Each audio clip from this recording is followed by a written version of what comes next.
Hello and welcome to episode 3 of Our Kinky Kindles. Your hosts are here, still nameless. I think maybe last time we decided on maybe first initial as like a good option. Okay, A and K. A and K. So there you go. Those are our first initials. You are the K. I am the A. Correct. We are A-OK. Yeah. So that way you can kind of assign identities to us in an easier way than saying that one girl. That one girl. That one girl with the voice. Who sounds really hot. And that other girl who sounds really hot. Yeah. Exactly. We are trying a new thing by holding our mics this time. We'll see how that goes. Also trying a new thing by having the doges. The animals surrounded. Oh, Bubba, don't do that. That's not good. One of these nameless creatures, he's recovering from surgery. He gonna be just fine. Yeah, but he's licking at his little his little spot. It's okay. Good boy. So since last time, I have learned so much more about podcasting. The skills abound. Yes, and by skills I mean YouTube videos by a very nice man who taught me so many things. It was a 20-minute video and he taught me so many things. Wow. So I guess the moral of the story is some white men you can trust. No. There we go. The irony is of knowing so much more. Yeah, we know so much more, and we'll find the right buttons one day. Yes, and I have learned to back off the mic when I laugh because my laugh is very boisterous, joy-giving, gleeful. Yes. So I see no flaws. I see no flaws. I did my best in the last episode to kind of turn down my volume a little bit when I was laughing because it was loud. And that is something about myself that I don't apologize for. And that is a trick that you also learned from a white man. From a white man. On the internet. Untypical. Mm-hmm. Oh my God. Well, I am thrilled to be here today. We are reviewing It Happened One Summer by Tessa Bailey. Yes. You can't see me, but I'm doing a little happy dance. This is not false enthusiasm. We love this book so much. We're panting. We're so hot. About Brenden. Oh, that's my angel. Yes. Apologies for I'm coming off a sickness and I am sniffly, so apologize for in full recovery into the mic or coughing into the mic. I'll try not to do that. She apologizes for being a human with a respiratory system. Oh boy. We are gonna cut and we'll be right back. All right. We're back, you all. The 10 out of 10. Sweet angel jumped right. So the amount of cords we have surrounding our area is how it's done. Wild. And the sweet baby just jumped right into all of the cords. Yeah, and I mean, he's never done anything wrong, to be clear. He's a perfect sweet angel. Yeah, he's trying to get the salami off the table. And, yeah, there's we are ladies of a certain degree of luxury, and we require treats. You require cheese? Yeah. And carbs? Yes. And alcohol. Plentiful alcohol. We make few demands, but adequate snacking is one of them for sure. Yep.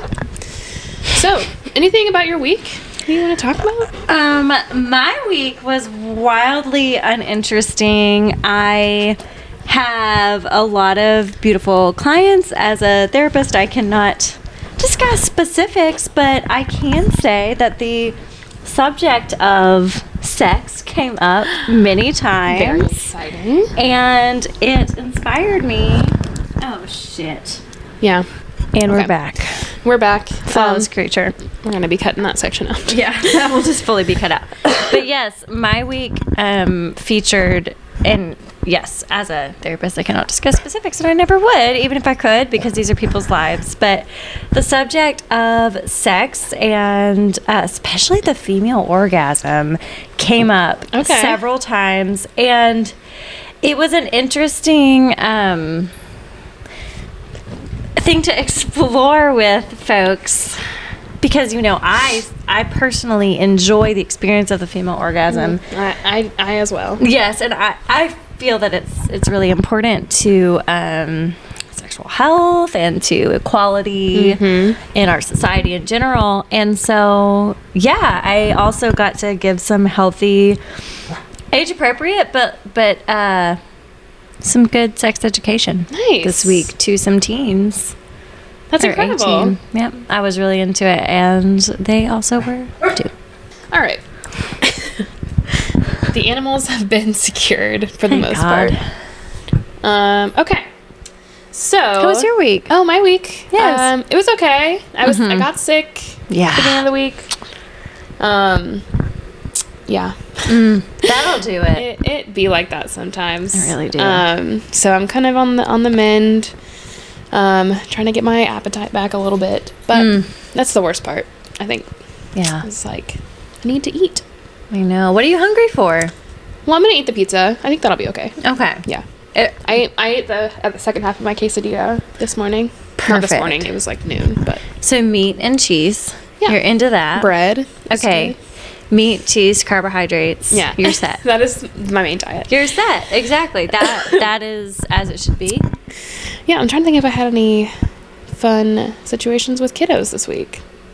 I did have my first true meaningful interaction with a trans student at my school, and it was really beautiful. I'm glad they he's knew on they could- HRT, which in our conservative area. He's in our on red state. I know, it's wild. Good for him. And he has a boyfriend and all the things. And we were talking about the reason he was in my office was not a good reason. Oh yeah. But I mean, we resolved and moved on to other fun topics. And he was like, I think it's really confusing for people because I'm trans and I'm gay. So Yeah. I'm a trans man who likes men. And I was like, I mean, I think the experience of being transgender is very nuanced. And, people are going to have a hard time understanding any part of it, yeah. especially here. Uh-huh. And, You get to be into whoever you're into. You're allowed to like whoever you want to like, my friend. I appreciate the self-awareness for him, but also you get to be into whoever you're in. You don't have to apologize. Right. Maybe yes, it is confusing for folks here, and they get to learn. Yeah. And you don't have to teach them. Yeah, that's not your responsibility. It's not your job to make them understand. Yeah, this is your personal sex life. Yeah. You get to do with it as you please. Yeah. So that was really sweet and cool. Yeah, it's those kinds of things that are oh, this is why I'm in it. I'm breathing life and joy into this person. I don't know. We never know the ripple effects that are happening. Yeah. But we don't have to know. I don't feel like I have to know what the difference that I've made. The only thing I care about is that he felt like it was an okay place to be whoever he wanted to be. So Yeah. I feel like we achieved that. Here in our red state. There are many of them, so this is vague. Yeah. Things are not great. Things are 0 out of 10 here. It's a would not recommend. Do you think we could share our state at some point? Maybe. We have set the Bible Belt. They know we're in the South, and they know things are not great in the South. Just in general. Yeah, I mean, you're right. Whatever state you're thinking, yep. That's the one. That's it. Honestly, they're pretty similar. Our problems are all the same. God. Truly. But, And that's why we're here. That's why we're here talking about sex. That's right. And the night is darkest before the dawn. Truly. I think good things are going to happen soon. They've gotta. Things have reached a bit of a fever pitch. It's not great. The shit's hitting the fan in a new and unprecedented way. Why not? Let it burn, baby. There's new young people turning 18 every day. And they're pissed. And they're voting. Yeah. Oh, they are pissed and they're voting. Yeah. And you know who they're talking to about it? Kay. Yeah. That's not her full name, but they are coming to me pissed off and saying, what do we do? And I'm saying, I don't know. Vote. We're going to vote and we're going to march. We're going to march. Yes. And the consequences will occur. And you know what? It's an honor. Yeah, that's right. Dear God. Yeah, it can feel strange in the midst of illness, and maybe that is kind of, just to get kind of meta for a sec, that is kind of what brings me joy about talking about smut and sexy goodness, because we are confronted with and we have a sense of humor, sure, but God, some dark stuff. Yeah. All day, every day. Some bad shit happens. And all the time. Yeah. Kind of on a macro level and a micro level. We're on the 1-to-1 level with folks on their like very worst days. Mm-hmm. But oftentimes they're having terrible days because policies are being enacted that threaten their lives. Yeah. And so it gets dark. It gets heavy. But we can talk about... No, not but. And we can talk about... We're allowed to talk about smut. Yeah. And really good smut, you all. Beautiful. Y'all, you're in for a treat. For anyone who has not yet read It Happened One Summer by Tessa Bailey, I'm jealous, honestly. Yeah, because you're about to embark on a journey. Whew. Like, if I could experience this book for the first time again, oh, I would love to do that. I mean, if I could be in It Happened One Summer virgin, I would give a lot, because this is, honestly, it holds up on the second read, though. Mm-hmm. It really does. To TBH, this is my third or fourth. Yeah, I've read it once, and then I did like a close reading of the most important scenes today. The holes that matter. Yes, the holes that matter. I didn't fully reread it because the story really did. The story is great. Yes. For a book that is spicy as hell, there is a beautiful story here. I think that's one of the unexpected and the characters features. Are amazing. These characters hold up like nothing else. I think that is one of the reasons why we so strongly recommend it and enjoy it so much. Yes, the first book I always recommend to anyone who's never read smut before, because it's really, really spicy. So that way you'll know whether or not you like smut if you've read this book. If you've read this, and if you're not into this kitchen table, like, that's okay. Yeah. No judgment, and yeah, move along. And today, when I was Googling which specific chapters were spicy, people were commenting like, can I skip these chapters and like still like know the story? And people were like, yeah, I mean, if you're not into that, you can skip the chapters, and that's like true. the story still connects. Like, you might miss some good dialogue, but yeah, it's you might miss some beautiful emotional intimacy as well. God, some gorgeous. We'll get into it, but this is some. Yeah, but you can skip through, because the story. I mean, I don't know why you would, but the story is truly incredible. Yes, I so agree. Anyone who's never read smut before, I always recommend this book first, because it's a quick read too. It's like 350 pages. Sure. So you can read it in a couple days. And it has a sequel, so if you really liked it, you can read the second one. If you liked this world, you can live in it for a little bit longer. Should we get into the deets? Let's get into the details. We're gonna break it down, because we're gonna start giving shit away. Yeah. And, so tell me. If you haven't read it, I was just gonna say, if you haven't read it, it's gonna be spoiler city from here on out. Oh God, yeah. If you want to like stop, read it, and then come back, that's fine. But we're about to tell you everything that happens in this book. I highly recommend. I mean, you kind of know. It would not be time wasted. It's a happily ever after. You know the things. It's gonna be a good ending.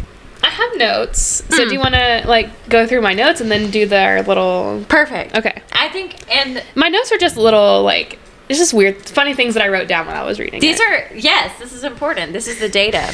So backstory here, I do have the fancy Kindle, the Kindle Scribe, and you can write things on it, and it's great. And there is a fountain pen setting that makes your notes look fancy and smart. As if she is signing the Declaration of Independence. That's right. On sex scenes. But I am writing absolute garbage. Absolute brilliant garbage. Okay. So my first note here, there's a line on page 26 that's, so she's being... One moment. She's being banished to... Sure. Banished. Yeah, so she did something bad, and I'm going to reveal it because this is spoiler city. So she threw a party on a rooftop and got arrested, and basically her stepdad was like, you're going to have to build some character. And so they sent her off to... You don't have to go home, but you can't stay here. That's right. So they shipped her off to a fishing town in the Pacific Northwest, where all the hot people live. Oh my God. And so she's saying to her sister, this is to her mom, what am I supposed to do? Like, fish for a living? I don't even know how to make toast. And I know that I've said in a previous podcast that I'm nothing like Piper, but you'll never catch me living off the land. And in this way, I am Piper and she is me. No. This is solid. I can corroborate this story, this viewpoint. Many times I have, broached the idea of let's go camping. Let's have some wildlife energy. And yeah, you have shot that down really quickly. I support people who want to sleep out on the ground outside. But I don't want to do that. 0 out of 10. She's not doing it. And there's no apology. Yeah. It's just like, what am I supposed to do? Sleep on the ground? Wake up where there's bugs around me? I can't make toast. I'm not. I'm not going to do that. No. You are Piper. Yes. And if you all have ever watched Schitt's Creek, this main character, Piper, is based off of Alexis, my sweet, precious angel Alexis from Schitt's Creek. And she is very similar to her. Her cadence is the same. Similar upbringing, like influencer. Like Piper's Instagram famous in this story. Yes, and proud of it. But, oh my God, the character evolution, we'll get into it. Yes. But the evolution of her as a person is phenomenal. I want to hear more of your notes. Okay, so... on page 29, she says she's trying to, make lemonade out of lemons. And so she says, sure. They must have sugar daddies in Westport, right? And I just said, priorities, babe. We love to see it.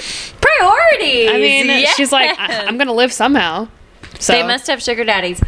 That is, let's as a feminist, I want to call it out as resourceful. That is creative. That is an intelligent move. That is... I know she probably meant it as a joke. No, that's a great line of she's thought. like, this is how I'm going to survive. And you know what? Someone's going to fucking take care of me. Fucking take care of me. Spoiler, yeah, because this is a synopsis. This is not spoiler free. She kind of does find a sugar daddy. Yeah, he's got money, baby. Oh, that trip to Seattle. Okay, all right. Okay. Okay. Foreshadowing. I actually wrote a real thought here, so we'll see. I don't even remember what this is. So the quote, page 33.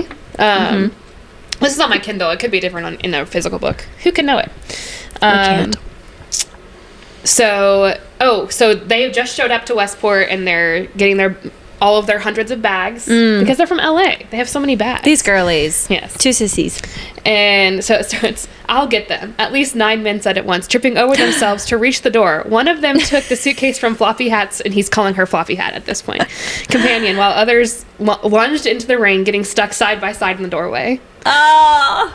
And I was very moved by the power dynamic here. The power of women. Men simply do not stand a chance. When we walk into a room, they start doing shit for us. Men are simply here to serve. Men are simply here to serve. I was like, yeah. 100%. Carry my bag. Yes. I have arrived. You're welcome. I've entered your small town. That is insightful. That is wise. Yeah. That's exactly what it is. So, yes. And, all of these men are obviously written by women. By a woman, Tessa Bailey. And she knows how to write a man. She knows how to write a man. And, I don't fully believe that men are here to serve women. That is not my true belief. However, it's a power flip.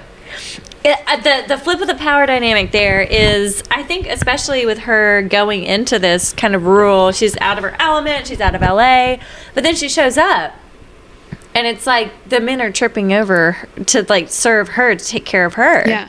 And it's like, yeah, wherever you go, there's power. Men don't stand a chance. A woman. Yeah.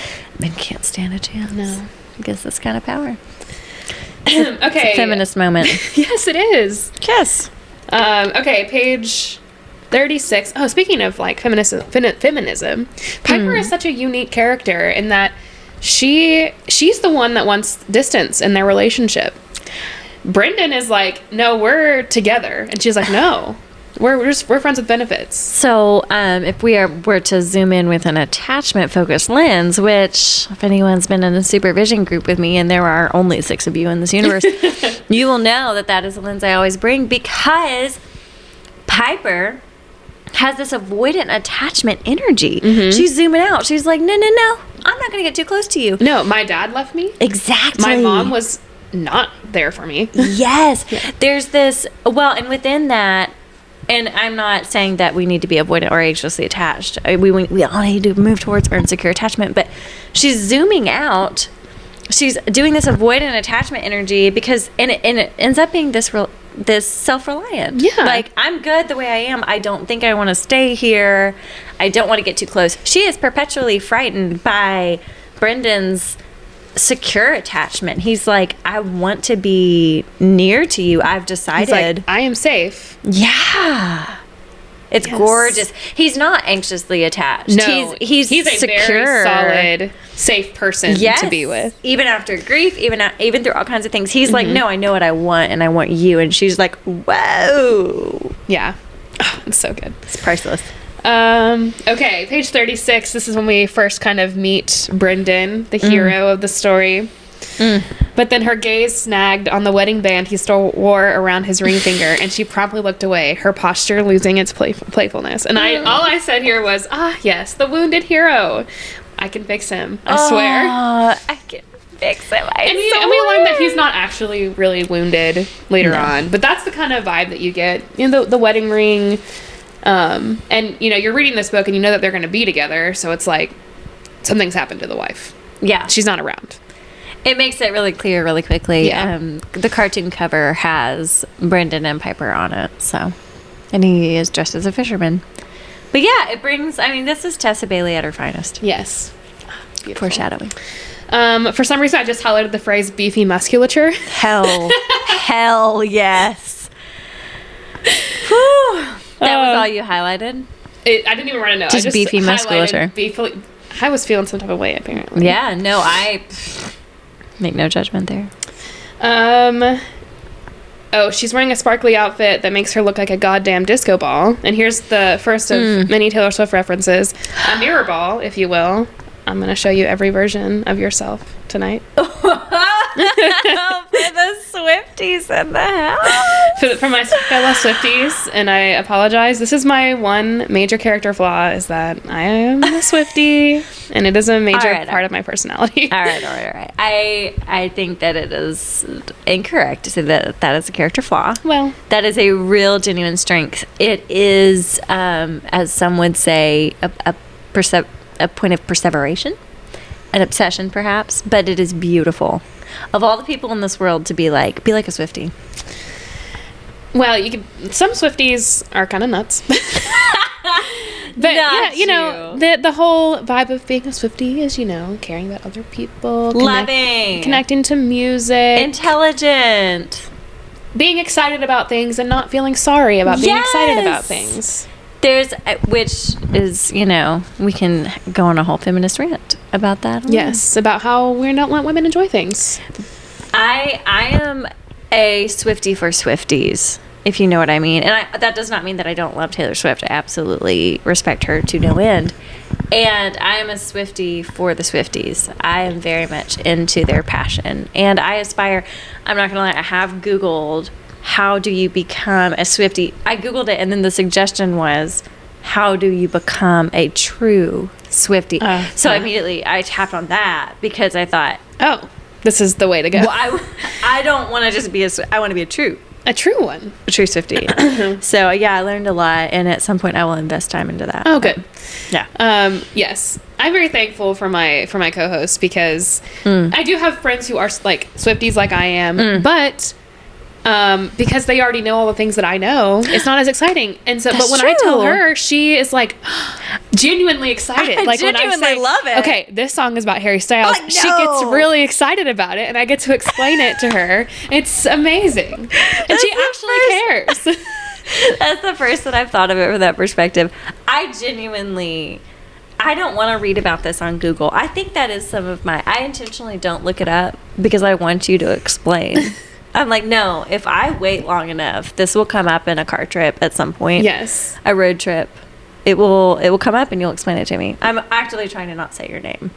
It's very hard for me. It's very hard. That's not how this works. She wants to say my nickname is what she wants to say. Yes. Which I mean we could, but it has your name in it. Yeah. And I can't do it. Oh, hey. I know. We should say, we mentioned your beautiful Kindle Scribe, which is so funny to me because you explained it at Christmas time. She explained it as, so I either want a bookshelf or I want the Kindle Scribe. and like either a place, like I'm either going to lean harder into physical books. I'm going to keep buying physical books. Yeah. Like, or you have two choices. Yeah. Husband of mine. And so landed on a Kindle Scribe. To be clear, I have a regular Kindle, which with every time I see this Kindle Scribe, I want it more and more, and I might get it. But I get the targeted ads, which is only like $5 more to get the kind that doesn't have targeted ads, but I kind of enjoy the targeted ads. Yeah, it's fun, except for They're like if you leave it on the dirty. table like at Christmas time and they open it up and they're like, what the fuck is this? Yeah, some of them are quite colorful, but yes, my targeted ad right now is Hook, Line, and Sinker by Tessa Bailey, which is that's the sequel to this book. With 21,000 5-star review or 24,000 5-star reviews. Yeah, you should see how many this one has. I will say, the second book is not as spicy as this one. I mean, there's definitely spice in it. Sure, they fuck in the car. Yeah, there's a car situation. There's a body oil bedroom door situation, but that's not like a There's something special about Brenden and Piper. Dear God, this is unlike. I mean, I've read a lot of smut, and this is unique. Anyway, I want to hear more about your notes. Okay, so this is, we're jumping ahead like a good 40 pages here, but sure. There are no rules. This is Brenden talking, and he's saying, we leave this morning for 3 nights, last fishing trip before crab season. He crouched down and started rooting through his box, metal clanging. She could barely hear what he said. Wanted to make sure this place was secure.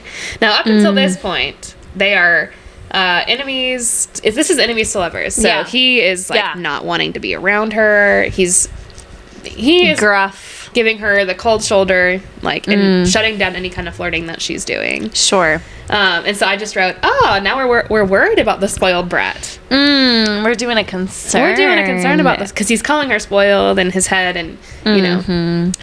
I mean, he's kind of protesting a lot. Yeah. He's kind of having some really strong, get away from me feelings for someone whose wife has been dead for a long time. And 7 years. Yeah, I will say, once he does decide that he is going to pursue Piper, he's all in. But I appreciate the brief little enemies to lovers. Yeah, it's a brief enemies to lovers, and then he's like, no, just kidding, I'm actually in love. LOL JK, I'm committed to you for life. The next one just says, we're definitely only friends. And I just wrote, sure, okay. No one would say that unless there was some debate.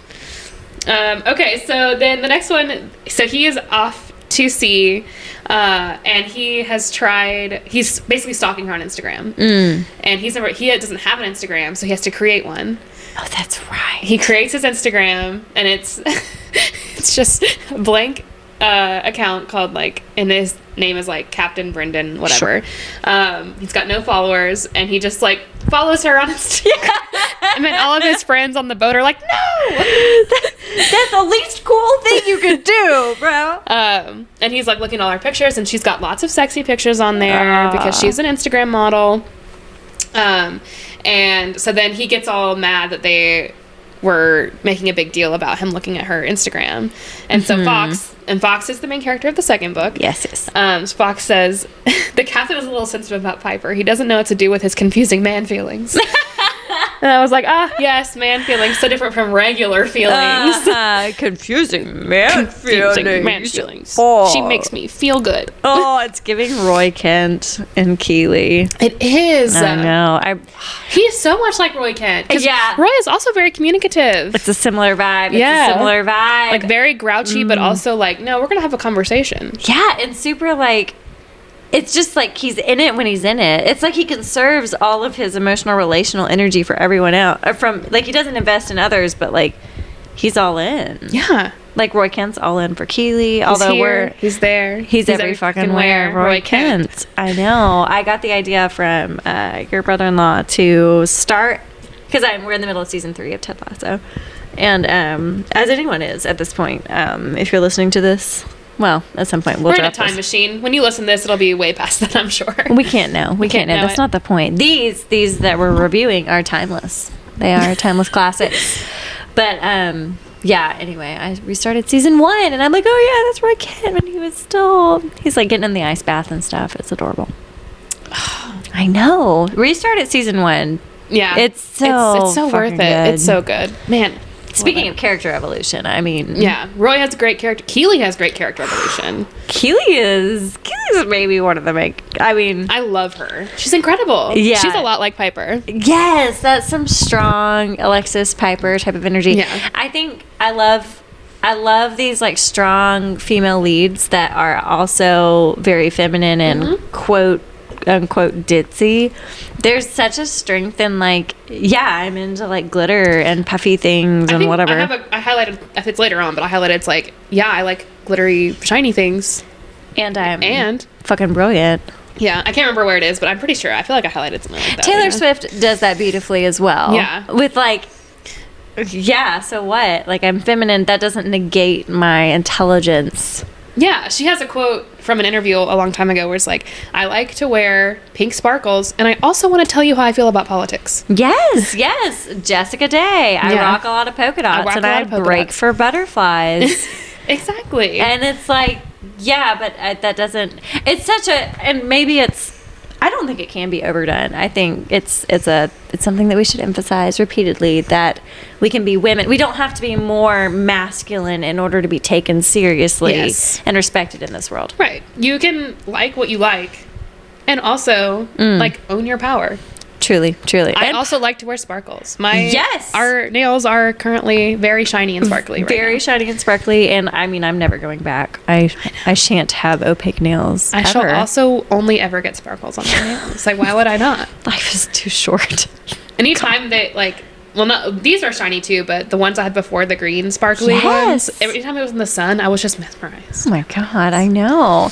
And we have master's degrees. That's right. And I've got a master's degree. You know what I'm saying? Like, hey, I like some glitter on my nails.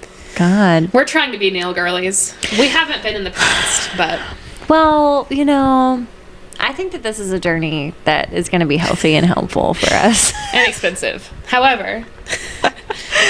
The person to whom I am partnered was like, how much is it? And I'm like, that's not the point. Look, can you really put a price on my happiness? Truly. Oh, yeah. The amount of times I've been like, look at how they shine. No, he's in full support.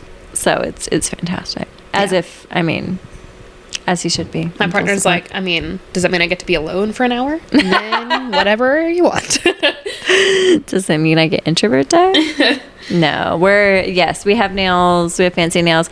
Piper, this is like such a great segue back to Piper.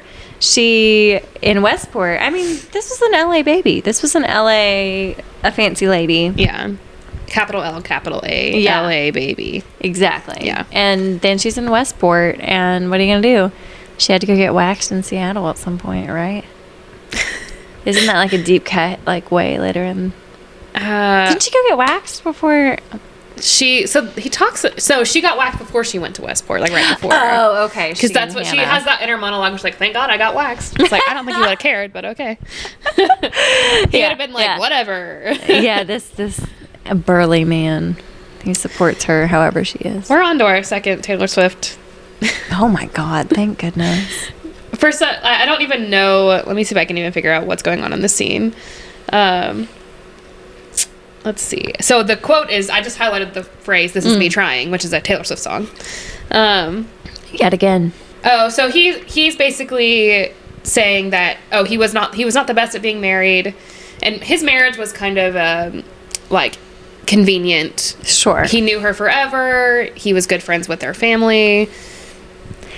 It was not love. He loved her. I think they both kind of landed on that. Yeah. There's like a cut at some point to him connecting with his late wife, and it's like this wasn't, it's a small town, and that's who they ended up with, right? And so he's basically saying, the first time I was not great at it. I'm trying to do better this time with you. Some healthy masculinity. Yeah. And the song "This Is Me Trying" is really sad, but there's the quote, "I didn't know if you'd care if I came back. I have a lot of regrets about that." And when he went off to see the first time, he was like, she probably doesn't care if I come back. Yeah, it's not a stretch to apply some Taylor Swift lyrics here. Surprising no one. Yeah, it applies. I can make anything apply. Yeah, I'm not saying that, but I But love when you put that the you name said of the song in the phrase, is Tessa Bailey she a is Swiftie? So she talks about Taylor Swift on her TikTok, so I think she is. I mean, if she's smart, she'll become one because of just target audiences and You such. have I mean, Morgan Elizabeth probably has 1 million downloads on her Taylor Swift book. I downloaded it. Oh, yeah. I haven't started you it sent yet. to But, me. Yeah. I mean, that is, if we want to talk about Venn diagrams and intersectionalities, the identities of both Swiftie and Smutty. Smutty. Mm-hmm. Okay. Yeah, that's what we are. We're smutty. But, yeah. I think it took some vulnerability for Brenden to, after feeling like he had kind of failed in his marriage before, and like she passed, yes, but also like this wasn't, I don't know. Yeah, and I actually I can't remember if I highlighted it or not, but I actually thought it was really beautiful the way that they have that memorial service for her every year. Yes. And it's been 7 years, and he still goes, and out of obligation and all the things. And Piper kind of ruins it because she shows up with shots. Yeah. And she's like, why is everyone sad? Why is everyone so sad? Yeah. And, like, his friend Fox is like, it is not fair to you that they drag you through this every single year. And I agree with that. Like, yeah. I don't know, captain, he's got a sense of duty and honor, and he's a boat captain, all the things. And I like that Fox was like, bro, no. Yeah. You're allowed to move on, and you don't have to sit through this every year. That was healthy. Yeah. It's one thing for, like, the father-in-law, that was his daughter, but, like, that's not appropriate or healthy for the widower to have to continue to grieve that every year. And, like, there's a way to honor the memory of your deceased loved one without making your life completely stop. Yeah, 100%. There's a healthy way to do it. And Fox advocated for his buddy. Yeah. They're buddies. They're best friends. It's so sweet.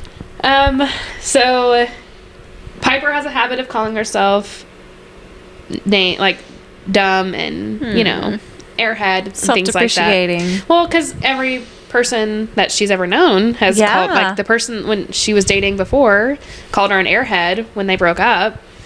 And similar to Alexis's story arc. Yeah. Which is great. And so I just highlighted, it pisses me off when you call yourself names. That's Brenden talking. And I was like, don't talk about his dream girl like that. His dream girl that he didn't know was his dream girl. Beautiful. This is what I was talking about earlier. I like dressing to the nines and being admired. I like shopping and dancing and being pampered and complimented. Yeah, period. Me too. I mean, we villainize this as, like, weakness, or, like, this means that you aren't intelligent, and it's like, fuck that. Yeah. I like those things too. We're fancy girlies. Yeah, I'm a woman of luxury. A woman of luxury. My note here just says swoon. And, he's talking about her lipstick purse. She's got a purse that's shaped like lipstick. I don't know if it's shaped like a tube of lipstick or like lips. I was picturing probably lips. And he was like, I want to burn it. And Piper says, well, I love it. And he was like, well, then I guess I wouldn't burn it then. Aww. Because she loves it. Because she loves it. And he's the bar is respectful on the floor. and kind. Yeah, the bar is on the floor. At this point, we don't know enough about this guy to be signing off so resoundingly, but we love him. We're getting into the, they're touching each other and... They do a lot of that. Yeah. Piper, I don't just go putting my arms around girls. She paused in the doorway and looked back. What does that mean? He gave in just a touch to temptation, tucking a wind-tangled strand of hair behind her hair. And said softly, it means I'll be around. Whew. And then I just wrote, decidedly not friends. Yeah, that's a real classic define the relationship moment before it's a relationship. Just this really clear, hey, we're not friends. Yeah. And I think earlier in that scene, she says, we're friends, right? And he just says, no. Like, we're not. Just so we're clear, we're not friends. To be clear, it reminds me of falling in love with a guy. I had a guy long ago where it kind of went down in a similar way of just like, hey, we're not friends. Like, I'm pursuing you. Yeah.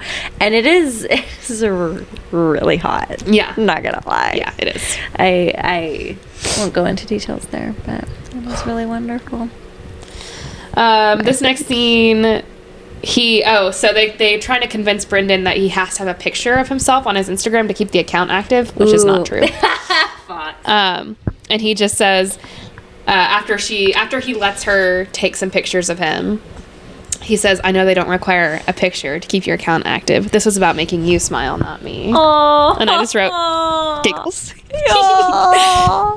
He cares about her. He wants to spend time with her. These are green flags, people. I'm not going to say your name, but your name is on here. Okay. Just say my initial. I want to know more.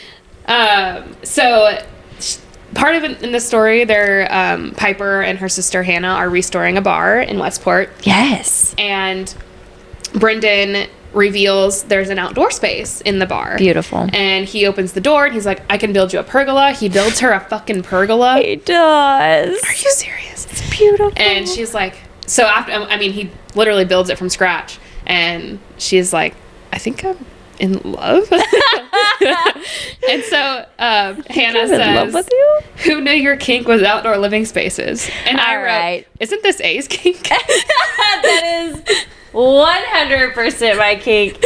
Okay, yeah, to provide some context, some specific context, we went on a journey to, and by we I mean me and my co-host and our other mutual friend who we're going to try to get to be a guest on our podski. Yes, perhaps even the next one, but she's shy and that's okay, but she has some excellent points to make about smutty things. But the point is that we went to Asheville, North Carolina. It was absolutely gorgeous, and we booked this gorgeous Airbnb in this neighborhood.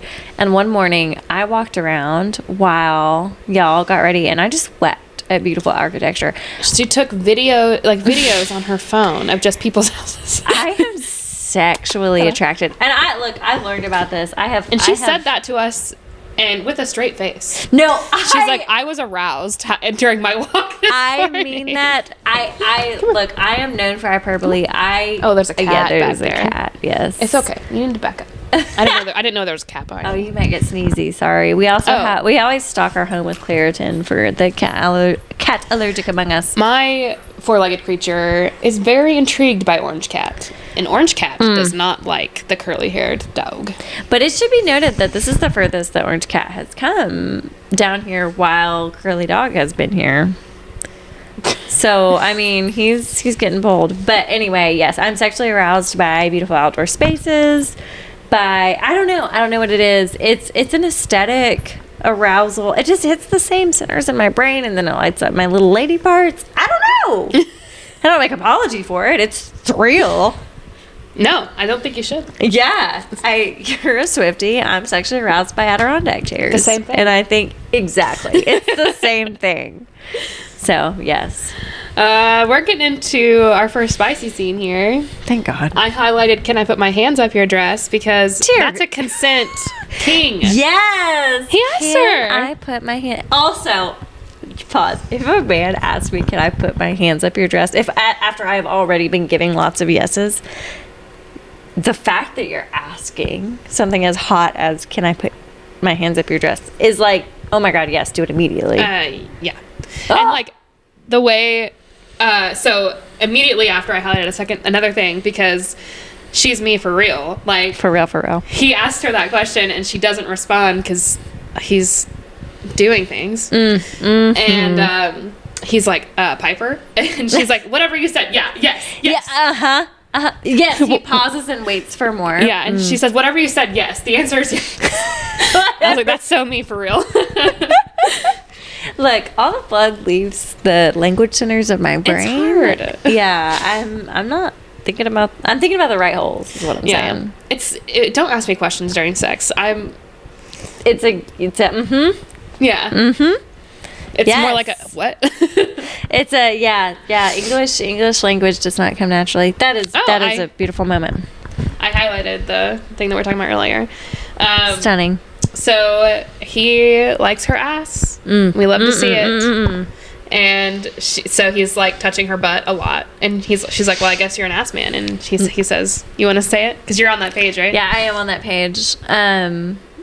Oh my God. I hope that those of you who haven't read this yet are not listening to this as like a Cliff Notes version, because I need for each and every one of you to go read this.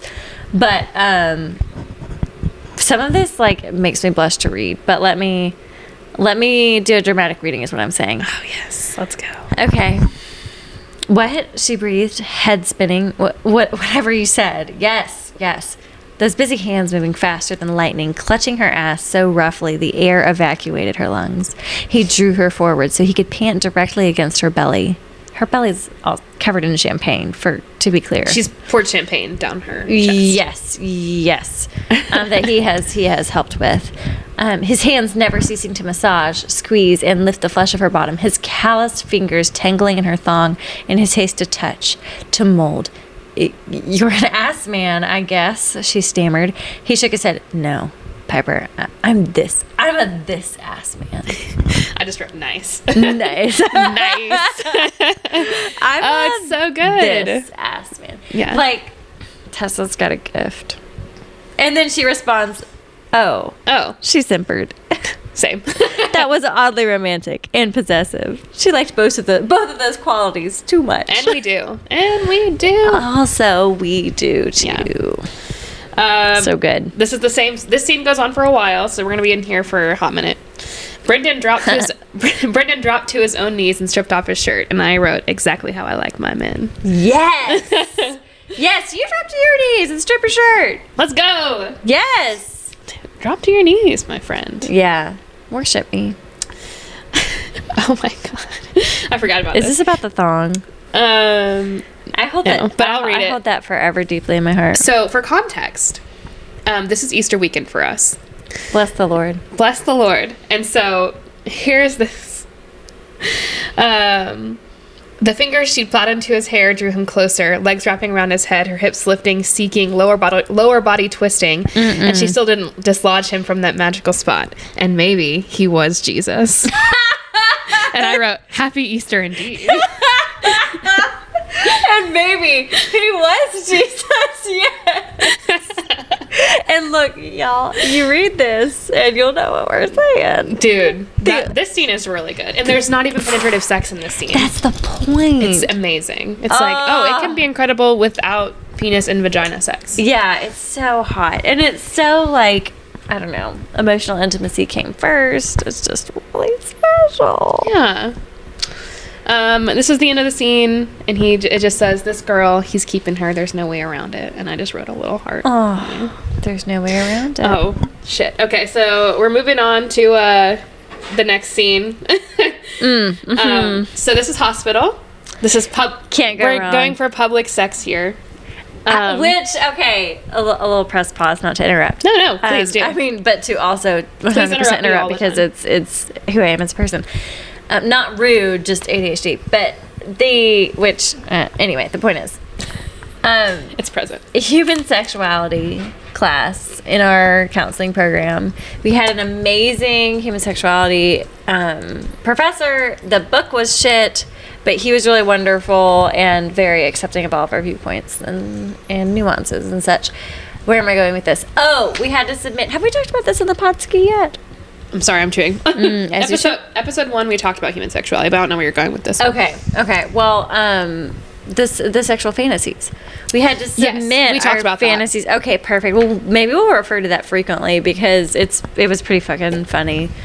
But one of the big we talked about things, mine. I don't know if we talked about yours. Oh, yeah, because mine was that right. first one that got read. Oh, that was so embarrassing. Yeah. And mine was, I think, like shortly after, and it was very funny. It was about pregnancy. But it was about on the beach, right? Oh no, pregnancy. Something about can the baby will feel her baby top of his head? Yeah. That is from a TikTok. And by TikTok I mean real. Your question was, will the baby feel it? Yes. When you orgasm. Yeah. Which That's no a good one question. can. I think it's a solid question. Who can know it? Who can know it? And you know what? The white man in the room wasn't answering. He was like, Yeah, I couldn't tell you. But you did have one about the beach. So I'm sure I did at some point. It was like sex on cabana. Yeah. Cabana. So that removes the sand factor. Actual sex on the beach gets really complicated. No. We're not doing that. Where I'm going with this, though, is sex in public. So at some point we went through and we were like categorizing all the sexual fantasies and like trying to find some themes. We're kind of doing some data analysis and synthesis of the different information there. And we landed on sex in public places is a common fantasy. Yes, it is. Especially for our sample size of female identified folks. Yeah.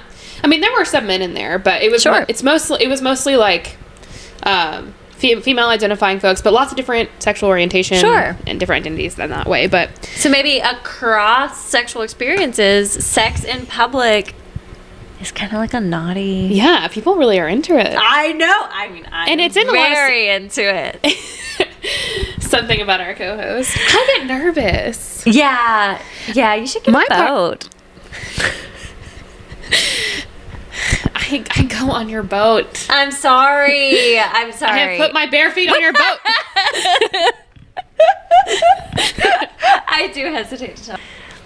But my partner is kind of, he's into like public sex. I didn't know that. Yes. He's so reserved. Well, that's the fun of it. Yeah. And but it makes me nervous. I think the idea of people I know hearing or seeing that makes me anxious. Mm-hmm. The idea of strangers, I'm like, well, Yeah, I care a little bit less about strangers, but also super risky. Yeah. You can go to jail. I know, that's the fun of it. She wants to go to jail so bad. Yeah, that's the takeaway I want y'all to take. Okay, yes, in public. How did we're talking about the hospital. Oh God. Yeah. Yes, the hospital. So for up to this point in the book, Piper has been setting a firm boundary saying that we are not together. We are friends with benefits, and Brenden is like, oh hell no. We're together. And it's the most arousing thing in the world that he is so. Yeah, I have more quotes later on from him that are just like, ugh. His like secure attachment and like certainty. So hot. It's legitimate. It's why they're making a movie out of this because it's stunning. But Piper really wants to return to LA. She really wants to like have a life and do the things, and so And she also said like she says I don't feel strong enough to be with someone who risks their life out on the sea every other week. I can't do that. Yeah. And Brendan's like, no, you can. You can try it with me. Yeah. And so he had gone off on a fishing trip, and he'd been gone, and while he was gone there was a really bad storm. Yes. And so she got really scared because she cares about him. As much as she tries to deny it. Ran to his house in the storm. Yes. And slept in his bed, and then the next morning she learns that he's at the hospital, and so she steals his truck and goes to the hospital, and she's crying and shaking looking for him, and he's fine, but she's super chill because this is just her friend. And so when she shows up, she's like, oh, there you are. Oh, and she's at the hospital, and there's tears on her face, but she's trying to act like she's all chill. And so then things escalate, and they go into an empty hospital room. And at this point, they haven't had penetrative anything. Yes, this is a first penetrative sex. Which is remarkable for Piper and Brenden because there's some vaginal orgasms going on. Sorry, it's such a spoiler. Yeah, it is. She talks about it. She talks about it. I don't know if I can't remember if I highlighted it or not, but yeah. I'm going to say this, and I'm going to try to not die saying this. Please read it. So she tells him that she's just being neighborly, just checking up on him. Just checking up. Yeah. Just checking up. She spent the night in his bed, drove his truck, but... To preface, the note that I wrote is screaming in all capital letters. And this quote is, came here to be neighborly, Piper. Is there anything neighborly about the way that I'm giving you this cock? Yeah. That's not neighborly, my friend. That's an excellent illustration of how unneighborly, like that's a specific kind of neighbor. It's a good kind of neighbor. That's the right kind of neighbor. No, that is the way that we want our men to call us out on our bullshit. Yeah. It may hurt, but like, no, that's the kind of... It's like, no, we're going to be honest here. Yeah. Is this neighborly? Yeah, tell me more about how this is neighborly. I think that's hot. I think it's hot too. Yeah, let me be a princess, but also, call me on my shit. Yeah. And then it's very quickly after, now knock that phony shit off, baby, and tell me that you missed me. He's like, I want you to be honest with me. You came here, you were crying and shaking. You missed me. It's like that. And this is that earned secure attachment with the avoidant attachment. And he's like inviting her into the safety of like, come on, be real. Be real with me. Be so for real right now. Are you so for real right now? Yeah, I do. There is a raw dogging situation in there, right? This is. Oh my God. So, yeah, they have a conversation about it. Always, which I love when they do. So there's no condom here, and she's like, hey, I'm clean. I'm on birth control. And he's like, I'm clean too. So, they're practicing safe sex and communication. Exactly. He hasn't been with anyone since his wife, which was shocking to me. 7 years. I was like, oh my God. Absolutely not. So lonely and sad. Poor guy. Okay. This is another one that's going to make me blush to read. I can read it. We can take turns reading the blushy things. Okay. So it's here. And I already know what my note says. So it starts like, oh my God, and then where the highlighted portion is. Oh my God, Brenden, don't stop. Her eyes lost focus, her nails digging into the skin of his shoulders. Also, to be clear, they're standing. This is against a wall. This is against a wall, as God intended. As the Lord intended Which it is to be. Very tricky. It should be noted for those of us who have had heterosexual penis and vagina sex. Yeah, if you're gonna try that, just make sure you have a backup plan. Yeah. It's tricky on a lot of levels, but she says, harder, you're going to make me, and then paragraph break. Every time, Piper, is what he responds with. The note that I wrote said, is that a promise, Captain? Oh, is that? I mean, it is. It's like a vow. He's like, yeah. He's like, yes, this is us having sex every time. That's what we're doing. Oh my God. And our bar shouldn't be that low. Honestly, it really shouldn't. However, Bubba, there's a cat. However, typically it is harder for women to achieve orgasm, and it takes time. It takes effort. Yeah, it takes effort. Exactly. Lots of effort. And so, yeah, the person that you're with should put in the damn effort. Yes. This harkens back to some clients I've had in the not so distant timeline, but it's just it's so heartbreaking to me when women are like surprised by the effort that their partner is putting into making them come. Like this should be standard. Yeah. And I understand there's so many systemic reasons why, and there's so many, it's hard to, and being a woman who exists in a woman's body, it's hard to let yourself relax enough and not worry, be like, this has been 5 minutes, it's taking too long. And 5 minutes. But it's like, come on. Yeah. That's so, what's the average? I wonder what the average even is for how long it takes a woman to come. Right. Regardless of stimulation method, it's complex. And that's complex. Okay. It's okay. Yeah. It's not, I don't know. It just, we shouldn't have to apologize for existing.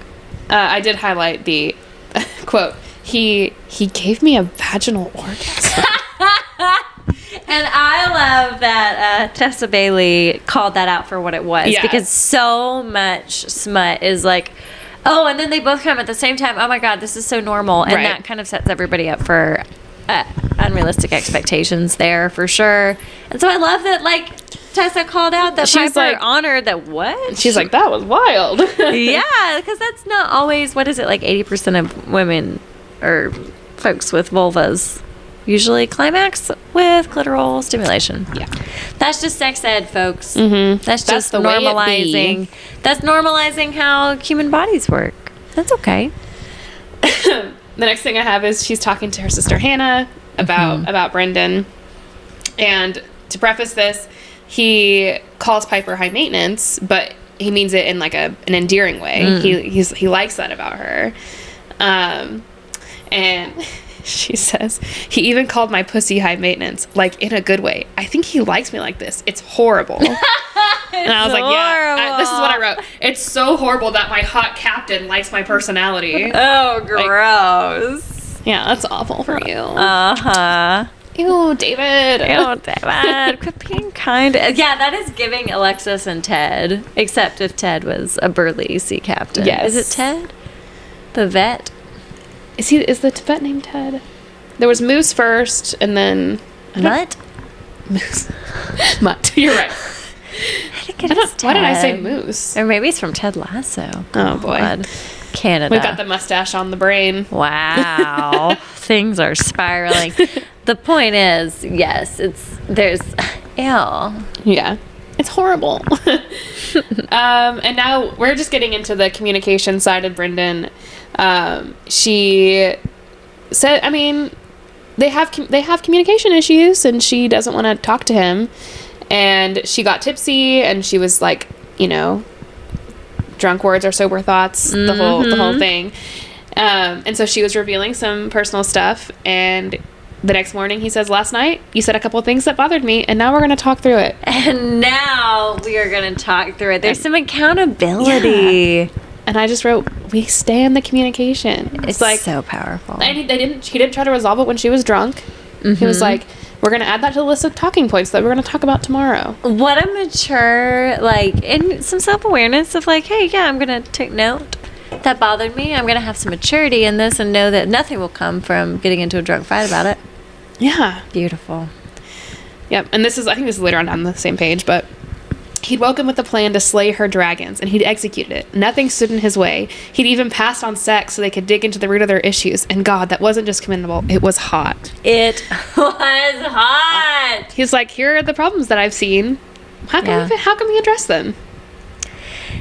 There's a certain responsibility there, kids, that if you're dating, if you're, you know, toying around with little fuck boys, this is actually the kind of person, the kind of qualities that you want to build a life with. Yeah.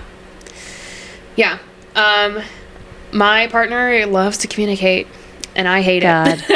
I would rather not. I would rather die than tell anyone how I'm feeling at any point in time. Yeah. 0 out of 10. And let me tell you, like, I don't know what it is, but anytime that, like, he forces me to have, like, a serious conversation about something, it's his kink, I think. It always leads to, it's like, a huge turn on? It always leads to sex. Oh, that's like, beautiful. And then it grosses me out. I'm like, ugh. That's what does it for you? Emotional vulnerability. Honesty and emotional vulnerability. Authenticity. That's what you like? Gross. Maturity. He's like, I feel close to you. Oh, that's beautiful. Yeah, my partner is very similar in that way. And it's nauseating, really. Be angry with me, and then when I have sex with let's fight. He's like, we're not going to fight, we're going to talk. Yeah, no, we're going to talk like grown-ups who, like, own a home together. It's gross. Yeah, no, or, you know, the person I'm partnered to, I can't not say his name, I guess. But, yeah, it's a cool... Maturity is strange. And I don't know that books and movies do a great job of exploring like what it looks like to have like we're big on The Bachelor, we're big on Love is Blind, we're big, which I haven't seen, but we're big on all of this and all these like weird dynamics. But like when a woman writes a man who's this is a man written by a woman for sure. Yeah, this is what it looks like. This is what it looks like. Yeah. Okay, so this is, I can't remember. This is another spicy scene. And this is a joke at the end. You know, it's okay to laugh during sex. Yes! And I like that. Have fun! Yeah. And so he just says, are we just not going to talk about the finger thing? And so I wrote, did she touch his butt? Because there's like a description 100%. Of her putting her hands like in his, like down the back of his pants. And so I'm assuming that's what happened. Yes. Like And it's funny that she didn't actually come out, that Tessa didn't actually come out and write that, because it's like... But she writes an ass-eating scene. Oh, in where? Seattle. Oh, you're right. Yeah, okay. there is ass-eating in this book. Okay, yeah. No, this is a very solid book. But yeah, that's right. I think it is a finger in the butt. Yeah. Which... Have you seen Shrinking with... You haven't seen it yet. We've talked about it. Jason Segel's in it. Yes, Jason Segel, who is on... Yeah, anyway, he's fantastic. But anyway, there's a little moment in there where they discuss the power of finger in a butt. I believe in it. Yeah. I mean, it has its merits. If you're doing it right, my friends. Piper and Brenden sure do understand. Okay, we're going to take a little break, and then we'll come back and we'll do our breakdown of the characters. Very important. And yeah, so I'll see you in just a second. Okay, we are back from our break. Mm-hmm. And one day, if we ever get sponsors, that will be a perfect time to put in an ad. That will be our advertiser break. This curly angel. The curly dog is trying to aggravate the orange cat. The ears go back. The cat ears. The cat is all puffed up. It's adorable. Okay, we have those notes. 3 cheers for those notes. Those were phenomenal. Oh no. That was the research that was required. That helped pull out some beautiful points. I do think that we still left enough to the imagination. Like, if you've not read this book... Oh. There are 4 really good spicy scenes in there, and we only talked about 2 of them. And the sexual tension alone is beautiful. Like, if you love a slow burn, like, the tension is good. Oh, it's there. But then there's 4 solid... Like, you get to see the evolution of their relationship. It's good. It's really good. It's a beauty. All right. So, let's talk about our hero, Brenden. Oh. I mean, what more is there to say about him? The perfect hero, maybe? He is... He's probably what I would consider a 5 out of 5, like, male main character. Maybe we should break down further what the 5 out of 5 qualification is built off of, because it's like, I think he's my number 1. Except for Jamie Fraser. I mean... She can't betray him. Yeah, no, Jamie Fraser for a lot of reasons, but a very similar, when you eventually read Outlander, a very similar kind of like loyalty, steadiness. There's a maturity, but still the adventure, like it makes commitment and maturity sexy. Like, this is a kind of sustainable, like, I can be with this kind of man for the long run because he is mature and healthy, but also hot as hell. Like, yes. Commitment and healthiness is sexy. Yeah, agreed. And, he is your typical romance hero. He's very muscular. True. He's got an angular jaw. He wears a beanie. He's a person. Lego. Is he Lego though? He is square. Okay. I haven't come up with the Lego Man designation. That was thrust upon me. I did not interpret him as Lego, but if you see him as Lego, then I accept that. I experience him as Lego because he's not Channing Tatum had dark hair and a beard. But he's not golden retriever-y. True. Would Fox be a Lego Man? Fox is very Lego, I would say. Okay. He's so happy. Sure. But Brenden is not... We need categories. He's a little broody, but he's not... He's a widower. Yeah. But he's not closed off emotionally. Yes. Okay, that's what pisses me off about the sad boys. Yeah. Is the emotional immaturity. But they open up for the right one. Okay, no. I love it. The savior complex. Look. I don't know if that's what it is, though. It's built into my bones. Can't help it. The Enya, too. Yeah, no, I think Brenden... there are very few... We will review lots of heroes that will have lots of different qualities. For some reason, Brenden like hits all of those for me. He's communicative. He's funny. He's caring. He's strong, and he has money. I think that he has money, but he's Oh, it's on our thing. Yes, he has. We have a beautiful sticker, a smut sticker. Yes, a smut sticker, and of course, I have one somewhere on it. But yeah, I think it's a. Is it on it? Is that what you were gesturing to? No, but Fixer Up is on there. That's on there, Tessa Bailey. Oh my God, Tessa Bailey, we love her. I love that sticker. That's cute. What was I saying? Sorry, I distracted you with the sticker. That's, it's A-okay. I'm easily distracted. Men, sexy, money. Okay, he has money, but he is not a weird Bitcoin boy about the money. Yeah, and he doesn't, there's millionaire romances are very popular. I've read a bunch of them. Oh my God, remember that one? With the robe? The robe. Yeah, and then she's naked. I forget. We talked about it, but I forget what it was called. What book is that? She has the green satin robe in the hallway. I have a mental picture. Oh, it's yes. He hires her. Yes. Oh, I know exactly. This is such a trope. It's just a book of tropes, but it's so fucking hot. And then the roof when she's naked and he's clothed. Yeah, Yep. Mm-hmm. I can't. That book will come to me, but yes, I know exactly. We have a sound effect for that, but it's too far away. That's not it. Found it. That sounds good. Okay. 10 out of 10. It's not a millionaire romance in that he's throwing money at her or trying to buy her all these lavish things, Nowhere. Just a park. Go lay down somewhere. Go find something to do. I cannot remember what I was saying. Doesn't throw the money, and the money isn't condescending too. And maybe some of Brendan's financial security, maybe some of that too, is that Piper also has some financial security, not of her own. She has her stepdad's, but there's some that doesn't come out immediately. And maybe also that's he wants for Piper to fall in love with him for him, and not he's not flashing hey, you know what a crab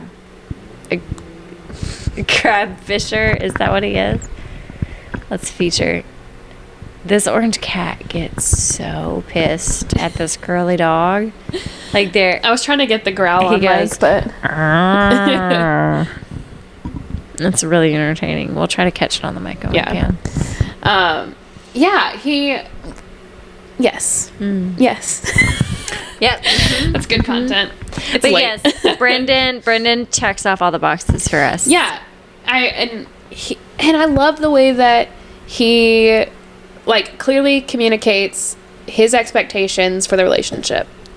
His intentions. Yeah. He's no, we're going to be together and we're going to figure it out. It's hot. Yeah. And through an attachment lens, that helps Piper feel the safety that she needs. While it's still scary and oh, he's going to see me for me. And what if he rejects me? It still draws her in. She knows what she's getting. Yeah. And that transparency. Yeah. I think I see a lot of my partner in that, where he's yeah, I think that's probably why I like Brenden so much, because he's very grounded. I'm always worried that my partner's gonna just up and leave. Yeah. Not that I think there's no evidence that would ever happen. Since high school. Yeah. But still, if that's a genuine fear for a lot of folks, that's a normal human experience for lots of reasons. And so to have that comfort of... Back up. The curly dog is getting closer and closer to the orange cat. It should be noted that my little girl dog is an angel. She is. Who's never done a perfect. single thing wrong. She just curls up by her mommy. She just has no flaws. Yeah, so I guess we know the answer to this question, but can Brenden date our friends? Oh my God. I am known to get overly invested in the personal lives of everyone. I'm a fucking counselor. Yeah. But it comes with the territory. Yeah, it comes with the territory. I'm really passionate about people's secrets, but Tell me everything. Yeah, you have no idea how much I want to know. One of my favorite things in sessions is when people say, this is probably TMI, and I'm like, oh my God, please tell me everything. Yes. I love that. I always try to like downplay it. They're like, this is probably too much. And I'm like, this is either about sex or about an affair they've had or something. And I'm like, please, I need to know. I know. I love my kids. Like, this is going to be too much information. I'm like, no, it's not. I always say this is literally therapy. Do you have any idea what we talk about in here? Yeah, please tell me everything. This is the place for. Tell me everything. Tell me it all. I'm here for the tea. Oh yes, can our friends date? Yes, I do get really invested in people's lives because I care about them and because I care about everything a whole lot. But if I had a friend, I think we have a friend in question here who we both love dearly, who if she called us and she said, or if she sent to Podski a voice memo and said, hey, I met this guy, and started describing Brenden, I would weep.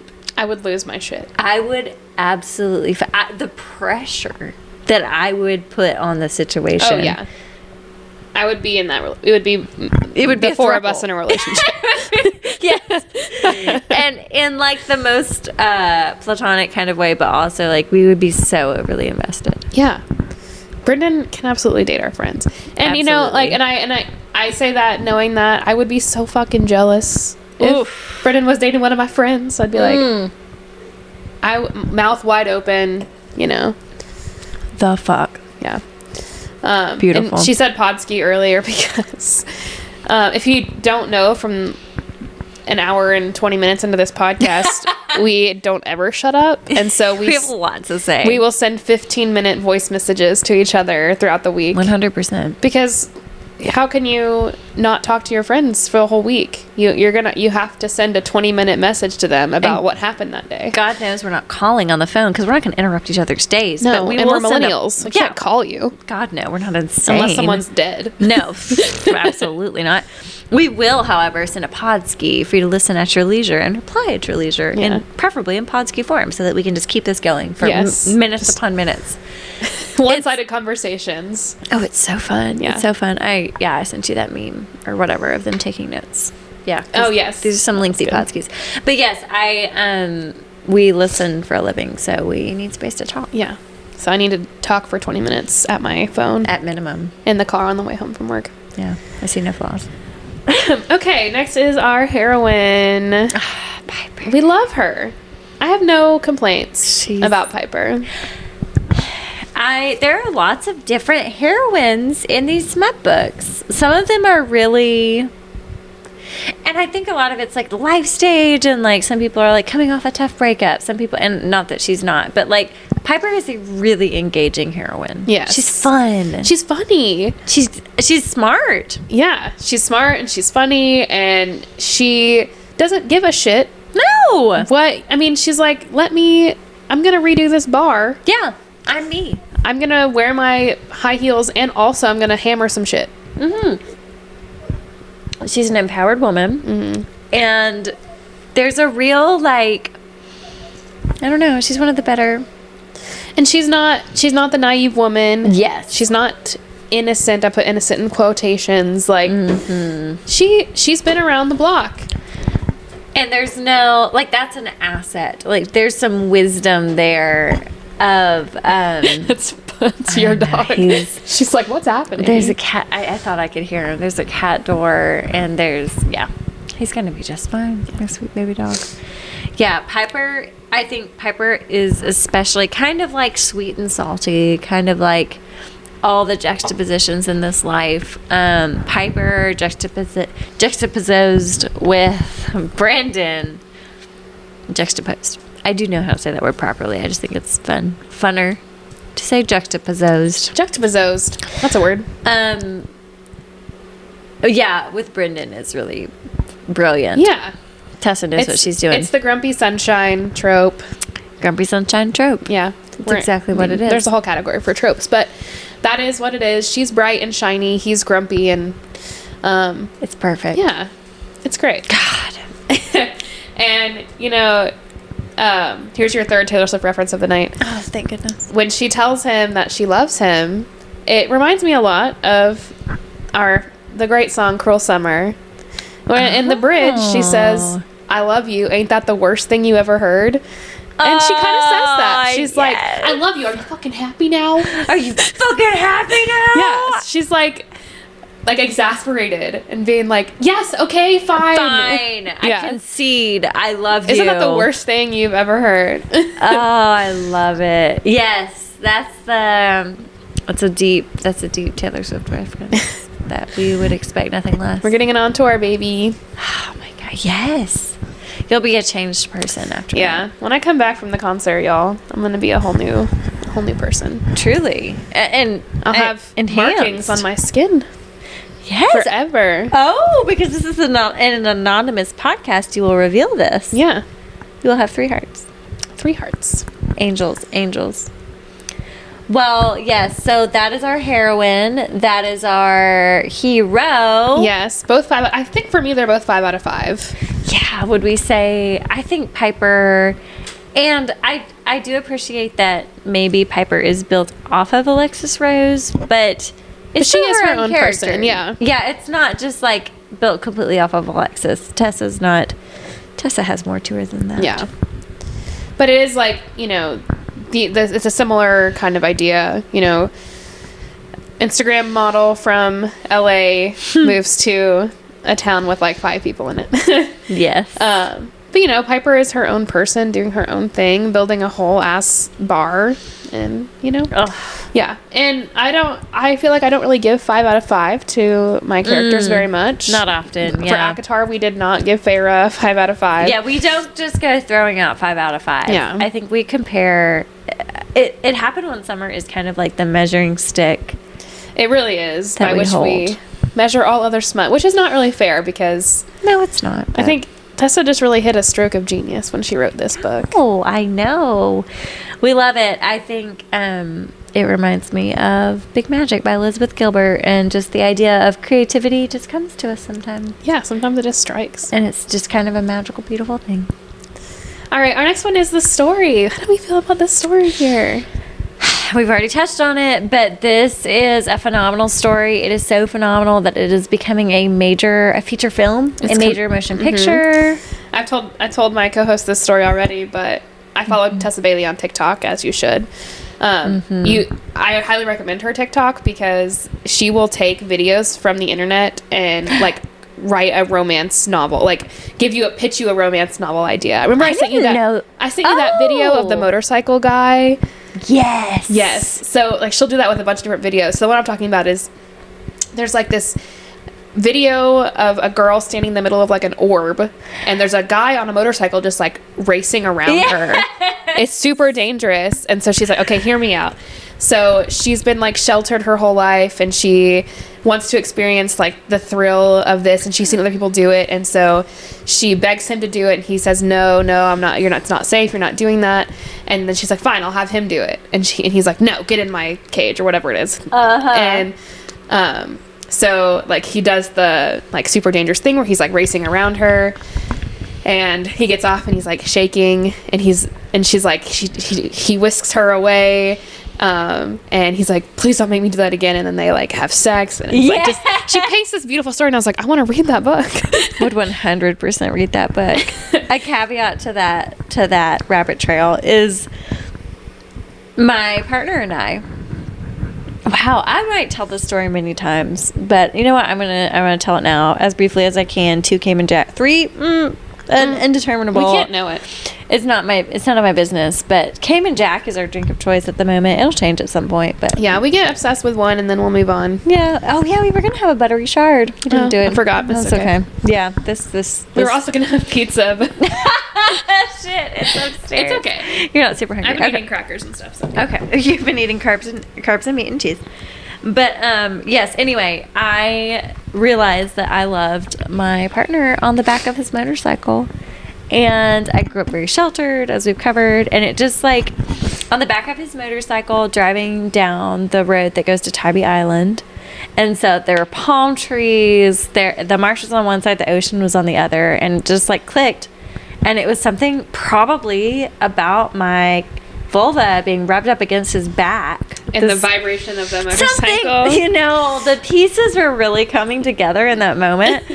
Something about me being like completely enveloped. It was the most magical experience of my life. And it just clicked. I'd known him for 5 minutes. And by 5 minutes, I mean, honest, like for real, 3 weeks. I'd known he existed on this earth for 3 weeks, but I was like, no, I'm in love with this guy. We're in love now. We're in love now, and okay. I remember it was like, okay, fine. I'll do it. I'll be with you. Sure. Sure. God. Yeah, that's how it's gonna be. But on a fucking motorcycle, there are fucking palm trees. I'm all in, I guess. I can't fight against this. That's so true. So true. My clitoris is on you. No, I give up. Well. Exactly. It was really beautiful. But yeah, Tessa knew when she saw the motorcycle. She knew that could be a whole romance movie. So anyway, Or that novel. is not relevant to why I was talking about Tessa Bailey's TikTok. Tessa, So what I wanted to say was that this is going to be developed into a feature film, which we love. And Tessa Bailey is helping with the script and the writing process of the movie. And she had a TikTok where she was like, I just received the first script for It Happened One Summer. Yes. And I wanted to let you all know that my first note back to the writers was more sex. It's like, just so we're clear, my audience would like to see more sex. Like, I didn't realize that she advocated for that for the readers. Yeah, she was like, no, this is garbage. They want to see them fuck. Do you understand why we're here? We want like HBO level fucking. 100%. I thought every time we've told that, I thought that it was that the writer, like she was involved in some way, and the writers were like, hey, Tessa, it's okay to include more sex. No, she was like, no, that's way better. It needs more sex. She's right. Our queen.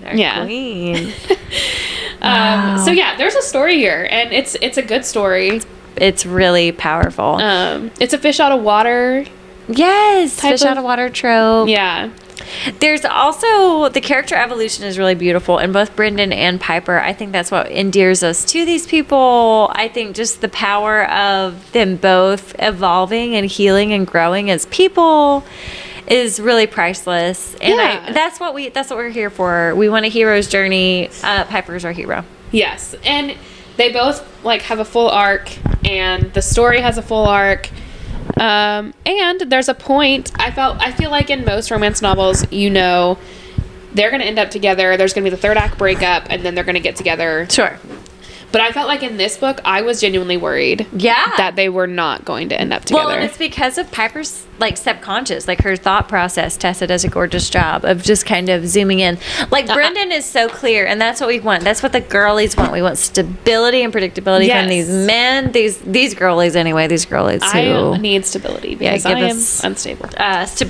Let me be the Piper. Let me be insane. Let me be a wild card with a floppy hat. But yeah. I think we didn't see it coming. We were like, I don't know, is this going to happen? I know. And that feeds into our next one, the tropes. We talked a little bit about, there's grumpy sunshine here, there's enemies to lovers, there's the fish out of water, a little bit of forced proximity, I would say. Yes. Because they're neighbors. Yeah, small town. I think, Fox and Hannah later on they were never enemies to lovers. No, that's friends to lovers. Yeah, that's friends to lovers. And yeah, would those be all the tropes? There's probably more. The thing is, I didn't do a close reading of the whole book today, it's probably been a few. Yeah, we worried about the right holes. Yeah, I was really focused on making sure you all had that good spicy. Because that's why you're here. That you got to hear my co-host read a paragraph about coming. I could read more about people coming to climax. Yeah. I just think it's important to talk about sex, and it's therapeutic. Yeah, this is a trope-heavy book without being cheesy. Yeah, it's not cheesy at all. But, the beauty of tropes is that they're comfortable and we like them. But not in a Hallmark movie kind of way. I'm not trying to be edgy. Look, I don't think anyone... She's so edgy. I don't think She's wearing a teal... Shut up. ...sweatshirt. Fuck you. She was at my house last night, and I gave her a black sweatshirt and black leggings to wear. Them. They're upstairs. Okay, it was a black sweatshirt and black leggings to wear, and she was like, "Is this me and my reputation here?" And the sweatshirt said, "Therapy is cool" in rainbow letters. I was like, "No." I would. He's like, "Go stand there in the shadows." No, you can't even see you. Oh my God, did y'all hear that hiss? That was amazing. That was my dog. No. Curly dog, honey. That's up. what's going to happen.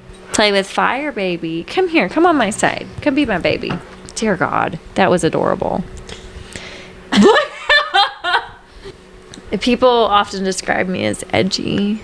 So, yeah, wearing all black. It was literally just black leggings and a black sweatshirt. With rainbow lettering that said therapy is cool. I mean, the irony. Even my husband was like, oh my God, go stand there in the shadows. I can't even see you. The golden retriever. My sweet friend is an earth tones kind of gal. Look, I love me some color. I really do. I really do. I'm a vintage girly. I am definitely more of a red or a lover era. Yeah, you're definitely a lover era kind of girly. I can venture into some folklore, but that's not my season. Apparently, I'm more of a bright winter. I don't know. I've done the color analysis, I can't know. That's none of my business. It's gonna tell me to wear pink. I love pink. I know. But yeah, I feel you. I don't hate pink. I just blues and greens are your friends. I'm a green. Sure. I like to wear black. Actually, we're dressed very similarly. Actually, we're both wearing green and black.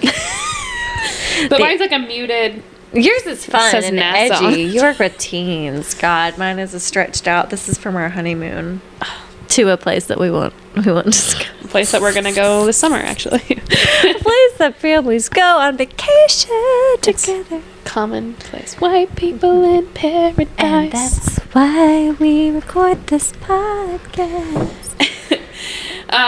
Okay, where we were going. The last thing is spice and smut. Oh my God. How many chili peppers out of 5 do you give this book? Here's the thing. Okay.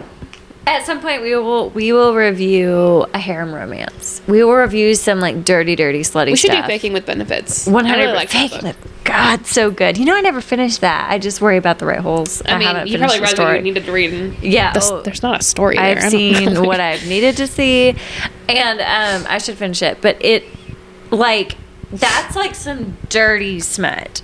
It's nasty. It's nasty and it's hot. It's and good. It's like if that's what you're there for, that's what you're getting, and it is all up in your face. It serves its purpose. It is. Whew, even if I probably would not be into that kind of sex, but I liked reading about it. I was all into reading about it. I was like, I want to be the center of attention. You know what? Never say never, but that was hot. And some of it was like, oh my God, no, not me. But sure, I'm happy for her. Sometimes when I was reading it, I was like, thrilled. How? The beads. Well, the beads, yeah. That was just one person. Sometimes I'm thinking about physically, what does this work? You know, we only have so many holes. Well, and this, we have 3.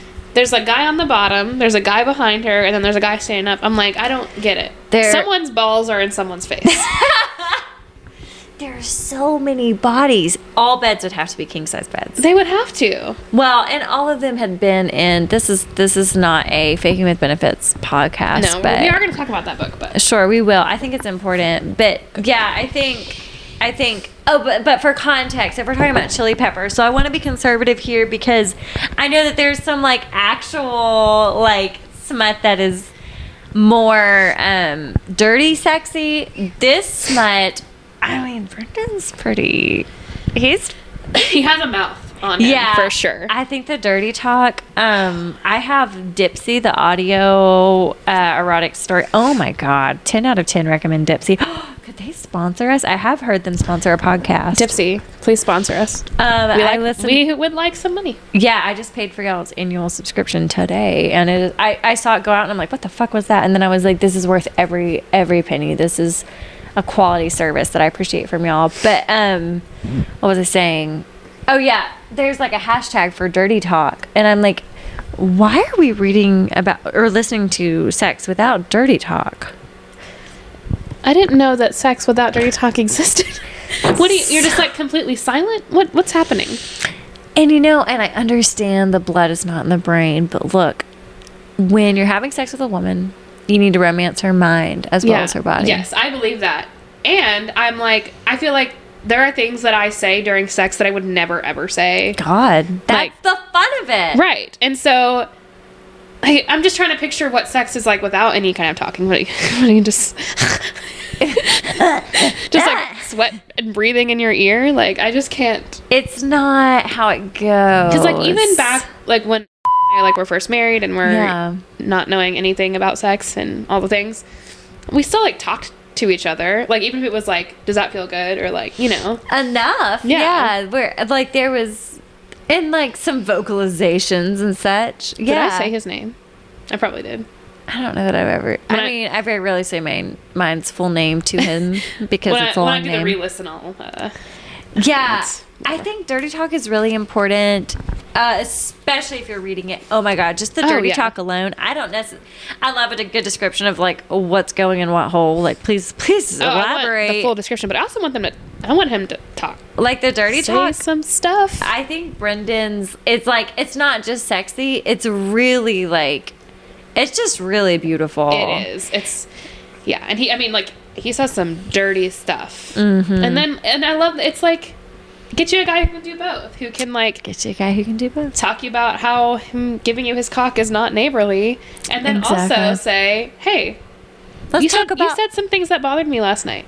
Can we cover that? Can we talk about that together? And then she's like, ew. And it's like, yeah, but no, we're together. So. Get you a guy who can do both. Oh, so good. Yeah, I think that's the juxtaposition of maturity and just like trashy, dirty talk is really hot. So spice level. Okay, here's the thing. I want to give it like 5 out of 5. But I do know that if we're talking just like purely spice. The amount of spice. So it's so difficult because the quality of spice in this book is so good. Maybe we need a different rating system, but.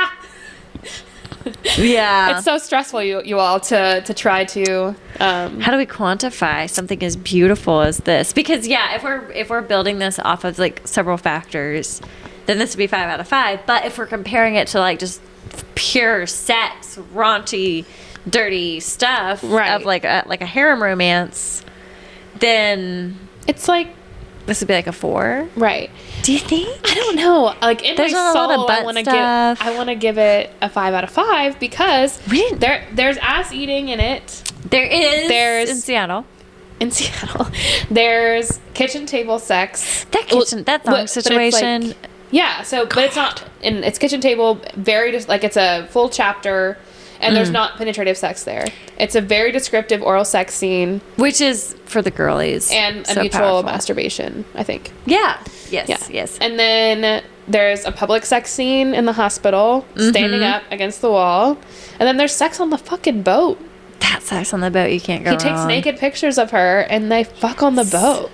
That is, and then he's like, I'm gonna think of you always. That's exactly how he said it. No, it's not. But he was like, I'm never going to be able to not get hard here in this bed. Yeah. He's like, I'm never going to be able to be in this bed without needing to jack off. I think that's what he said. Which is like, knowing that you're arousing your man, like even when you're far apart, is really, that's what the girlies want to hear. That's what we want to hear. Like, he wants a picture of her in his bed and near his bunk so he can fantasize about her. Yes, tell me that you think about me when I'm not there. Right, exactly. Yes. And yeah. It's really powerful.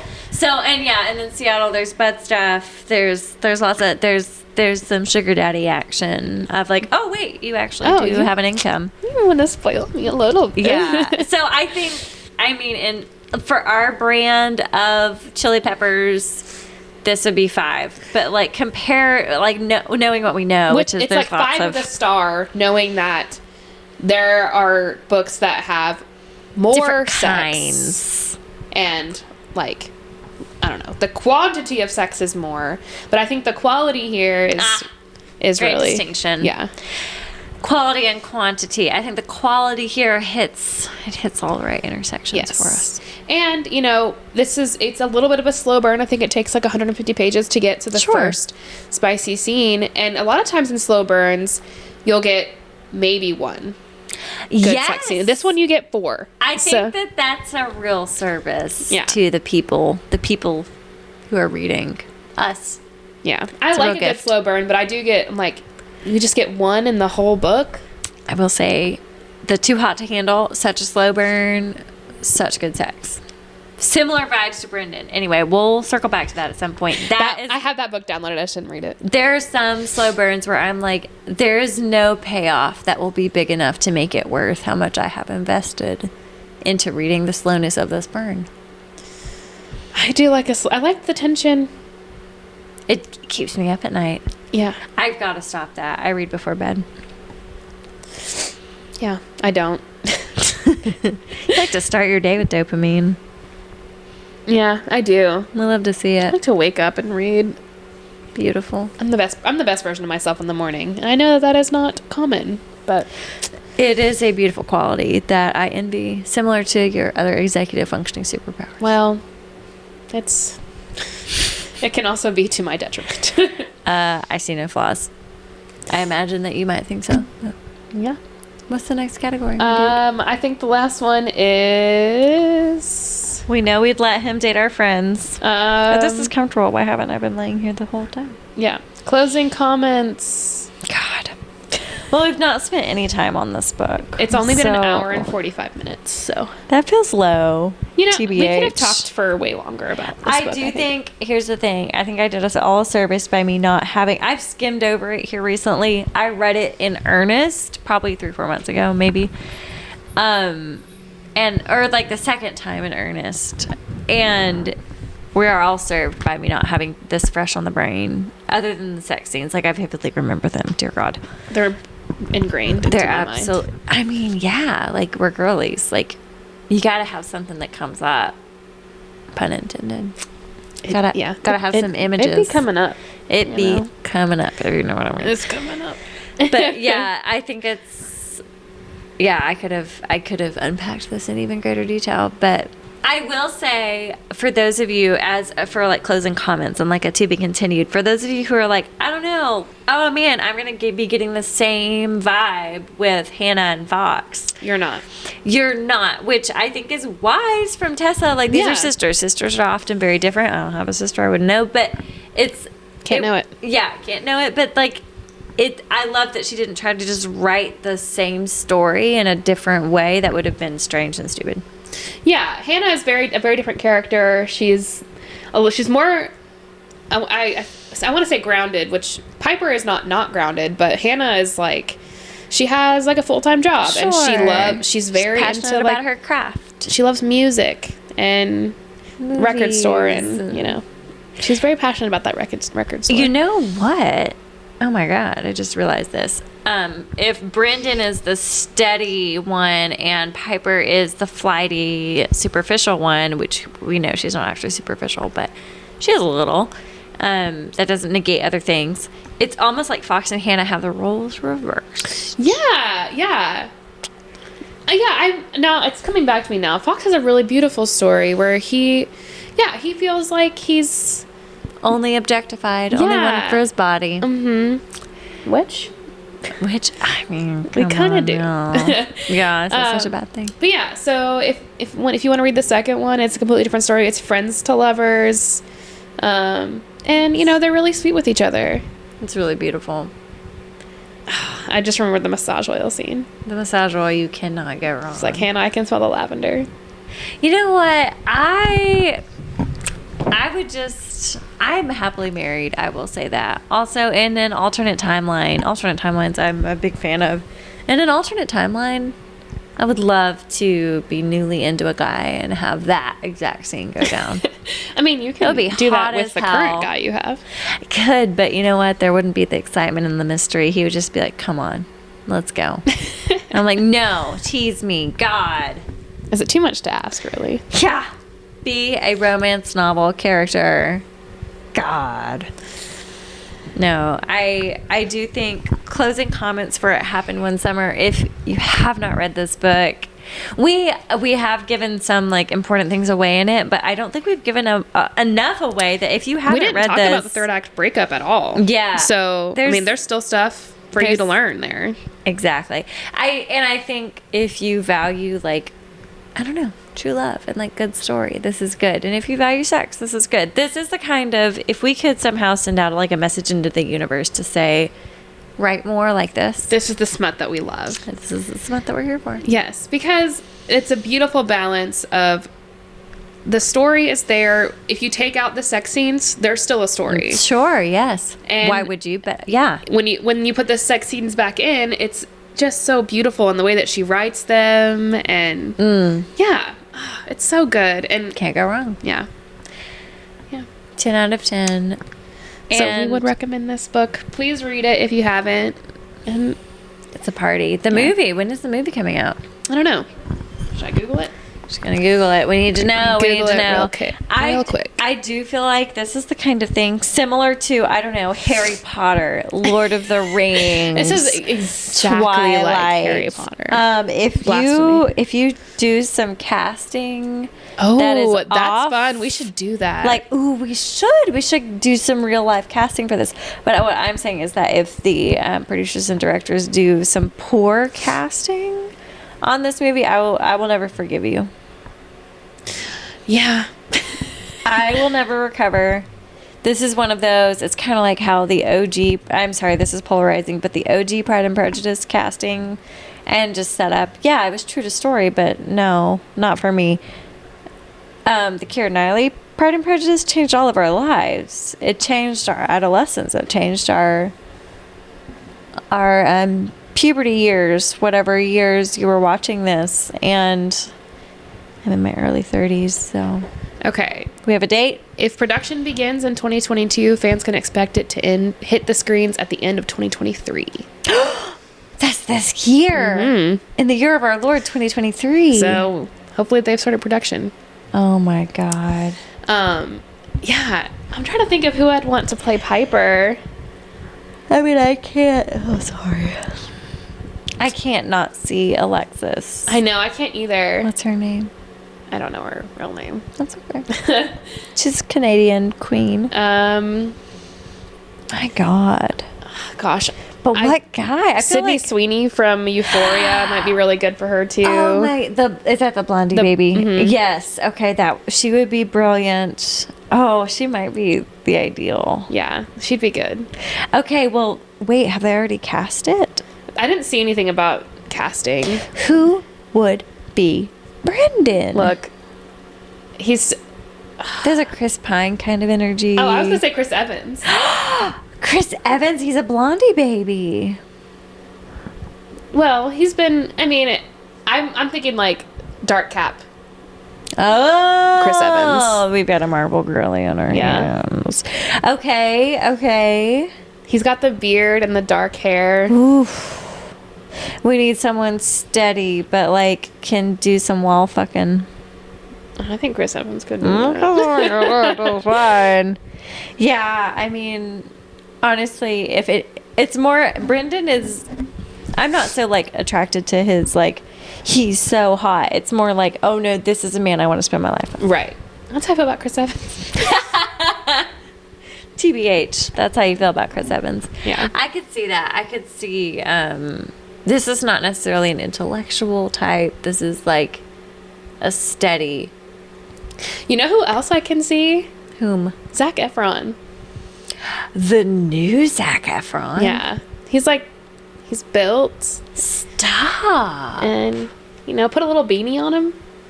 Stop it. Okay. He would have to. And he's a little younger than Chris Evans, too. Okay. He's like our age. True. I could see Brenden.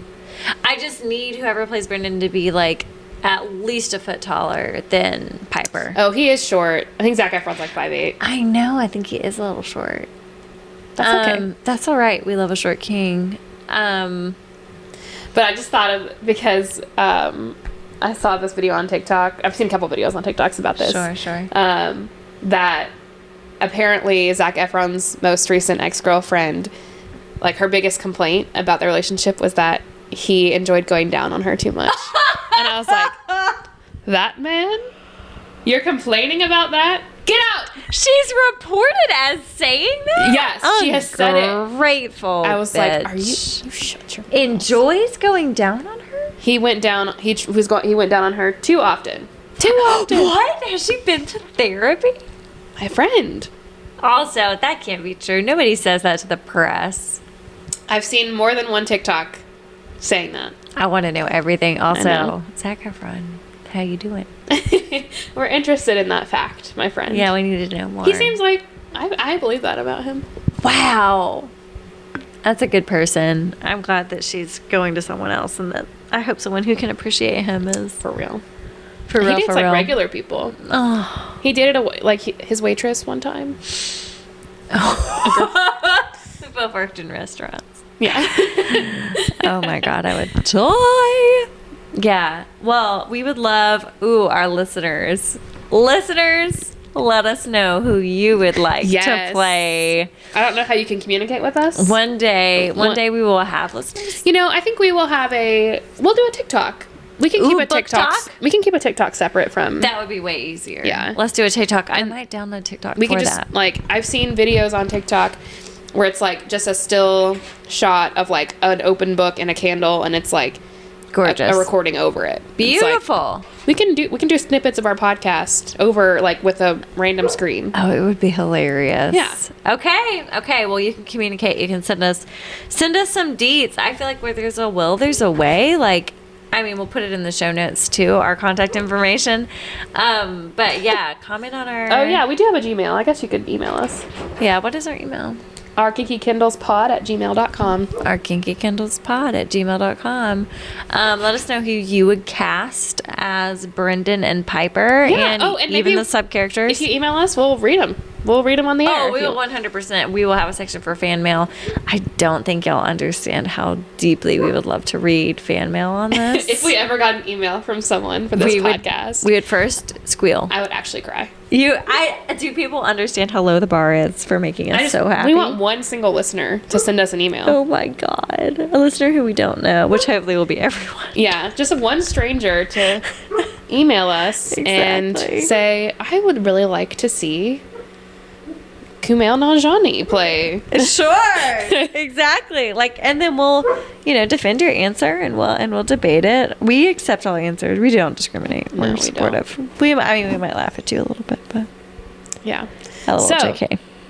Yeah. Our Kinky Kindles at Gmail. Our Kinky Kindles pod at gmail.com. It's a podski. Yeah. I'm sure the other one was not taken, but I just wanted to be clear. This is a pod. It was a pod.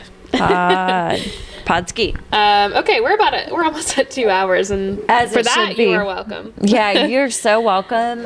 This is not enough content, honestly, about what happened one summer. Look, but we could, if I had done a close reading of the whole book, we would still be talking. We would still be in my notes. That's what I'm saying. If I would have really deeply read this, we would, because we could do a part 2 next time when we actually. So, look, a little backstory about our podcast for tonight. We had another plan that was going to happen. Sure.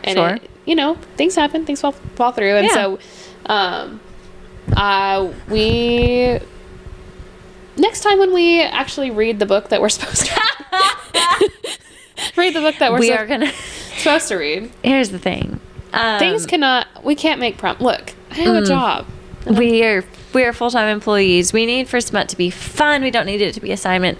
But we also, we diligently care about this. We are dedicated to the honors of, we are doing a public service. Oh, that's true. That we are reviewing Smut for the public, and it's really important. And so we take that duty seriously. And we have full-time jobs. So we are going to we are up to review whatever listeners. If listeners are like, oh my God, if you've got to read this, you've got to review this, please. Please email us the books you want us to read. I would love to add more books to my TBR. Yeah, and if you have some reasons why we should move it closer to the top of our TBR. Yeah. Give us your argument. Yeah, 10 out of 10. Write us a paper. We need an essay. We will give you points. We will call you out. Make sure there's a thesis statement. Exactly. Just because we are anonymous does not mean you'll have to be anonymous. And if you want us to read your email or whatever, or if you don't want us to, please say that in the email. Yeah, sure. We know we're talking about sex. People get weird about that. Yeah. And if you don't want us to use your name, we support that, obviously, because we don't use our names. Give us a fake name, or just say, hey, don't use my name. And we won't. We will just give them your social security number. Yeah. You'd be surprised that you're the two counselors in the room, are very skilled at confidentiality. There's something about, it being absolutely drilled into us and it being like a core ethical value of ours. So we will protect our identity. Something about me being responsible for the well-being, confidentiality of 500 people. Yeah, 540. I don't have that many. Yes, we would love to hear from y'all if you have any suggestions on what to read. Next, we will be reviewing. We kind of have Akamoof in the pipeline. If you didn't understand that sound that she made, that was bless you. A Court of Mist and Fury. Yes, Akamoof. Apparently, the courts get sexier as it goes on. I trust that. That's correct. I trust that. I am living by faith. Yeah. So not by sight. When A reads that book, we will probably do that one. We will review that as well. Though our book club friend, she's waiting on my copy of it. Ooh. That's okay. Yeah, I got to get that back from it. Adds up. I bought the audiobook of it because sometimes fantasy needs to be audio for me. That's true. I listened to the first one. It was pretty good. Nice. I love hearing people talk about sex and describe sex in great detail. It's always entertaining. It's not embarrassing at all. Yeah, no, it never makes me cringe. Our process right now for selecting books that we review is very limited or very loose. But we are open. We're gonna land on one that neither of us have read, and that will be fun. That will be really fun. 10 out of 10. Yeah, I just recently listened to Romancing Mr. Bridgerton. Dear God, and that's the only one I haven't read. I've read all the other Bridgertons. So don't read it. It's really? Fine. It's fine. There's. Is it Colin? It's Colin and Penelope. Yeah, that was fine. It wasn't. I love Penelope as a character. I think she's amazing. However, there's one sex scene, one in the whole damn book, and it's so dumb because. So there's one descriptive sex scene, and then there's a scene where he talks about wanting to do certain things, certain positions, but they never fucking do it. It's not the vibe. Let me tell you what is the vibe when he was wicked. Which one is that? It's one of the girlies, Eloise. It's not Eloise. It's one of the girlies, Felicity? And then her husband. Yes, Felicity. Her husband dies, and then this is after the fact. So she's an experienced, She's had sex before. She knows what she likes, before. And she would like more of it. Oh man, it's so good. Well, the orange cat is striking again. The dogs would like some love, but yes, we have several books in the docket. We don't know. We'll find out. Yeah, and we'll review it together. Thanks for listening, y'all, and we'll see you next time. This sparked so much joy for us. Yeah, mwah. And you're welcome for the 2 hours. Anytime, and probably again we'll do it. Yeah. Until next time, keep it sexy. Is that what we say? I don't know what we say. Keep it sexy, stupid. Keep it sexy, stupid. That's cute. Keep it sexy, you are not stupid. No, y'all are our angel darlings, and all right, I'm gonna hit that theme song. Okay, bye.